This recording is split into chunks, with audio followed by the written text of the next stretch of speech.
How have the last couple of weeks struck you? The RNC, the assassination attempt, the resignation of a Secret Service director, and everything that's happened just yesterday with the Netanyahu speech, the Biden explanation. Just what strikes you as foremost in your mind? Uh, that's a hard question to answer. I guess I would pull out the fact that we came very close to an assassination of a former president because of the what was at minimum the complete incompetence of the Secret Service. I mean, when I did the show after that happened, I rarely get angry, Mark, but I got very angry at that. And then, the what we're going to see going forward, and this is, the conclusion I've drawn from this. So Biden's record is Harris's record, and it's a record of inflation eating away people's income, crime surging, and 10 to 12 million people coming over the border, along with fentanyl and gangs and foreign agents and terrorists. So that's not defensible. A better politician than Kamala Harris couldn't defend that. And so what we're going to hear in the next 3 months is that if you don't vote for them, you're basically Adolf Hitler, and they're going to gaslight themselves into believing that, so they can gaslight us into believing it.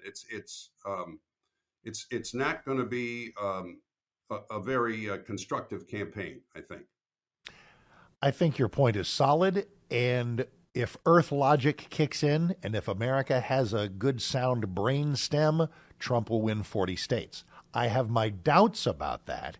And then if you throw in the history to be made, ooh, woman of color, first woman president, we have no shortage of voters who will look no more deeply than that and go, oh, let me strike a blow for history.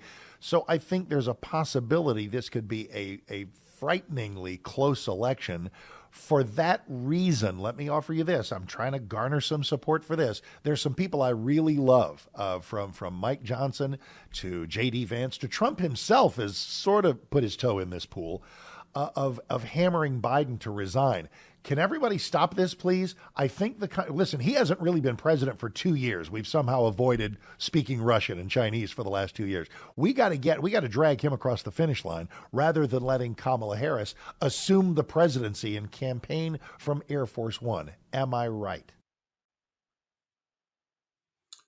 Well, and I think you would agree with this. They're right on the merits of it. I mean, if he's not capable of being candidate, he's not capable of being president. But I agree with you that I think we have to look at the future. And I think the challenge for the Republicans, for the Trump campaign and Republicans up and down the ticket, is the temptation to try and get across too many messages. Okay.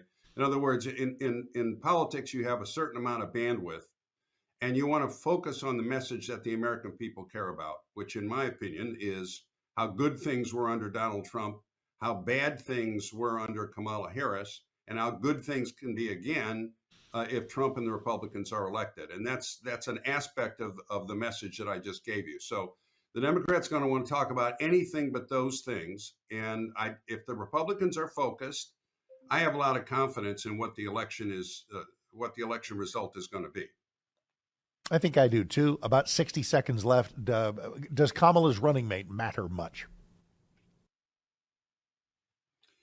Well, insofar as her running mate allows her to avoid having to defend Biden's record or somehow separate herself from Biden's record or somehow advance what I think is going to be their main message again, which is if you don't vote for them, you're basically Hitler, and you don't want to be Hitler, do you? So if they are focused, and we're just talking about politics now, if they're focused on what their real task is, then they'll choose the vice president with that in mind. And insofar as it helps them advance that little piece of gaslighting, then I think it'll help them. And we'll see who they think is the best person. And we'll see if they look, politics isn't part about people, Mark, obviously, and people don't always make the right choices. And so that's what we're going to see in the next couple of weeks, what kind of choices both campaigns make.